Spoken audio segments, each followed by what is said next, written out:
Marvel సంస్థకి Avengers end game తర్వాత ఆశించిన స్థాయి విజయం దక్కలేదు.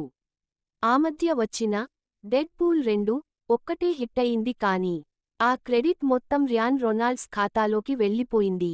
దాంతో ఫెంటాస్టిక్ ఫోర్ మీద చాలా ఆశలు పెట్టుకున్నారు. టీజర్ మరియు ట్రైలర్ వరకు మంచి అంచనాలను నమోదు చేసిన ఈ చిత్రం సినిమాగా ఏమేరకు ఆకట్టుకుంది అనేది చూద్దాం. కథ: విశ్వంలో రకరకాల నక్షత్రాలను, గ్రహాలను నాశనం చేస్తూ వస్తున్న గెలాక్టస్ తన చివరి ప్రయాణంగా భూమిని ఎంచుకుంటుంది.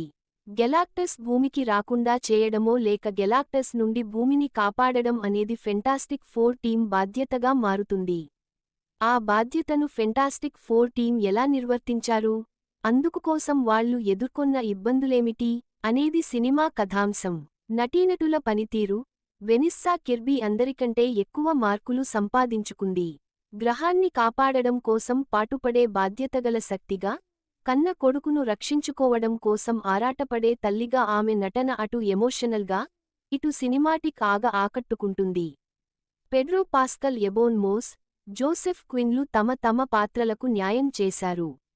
జూలియా గార్నర్ ఒక డిఫరెంట్ రోల్లో అలరించింది. సాంకేతికవర్గం పనితీరు: మార్వెల్ సినిమాలు ఎప్పుడూ టెక్నికల్గా హై స్టాండర్డ్ గానే ఉంటాయి. అయితే ది న్యూ అవెంజర్స్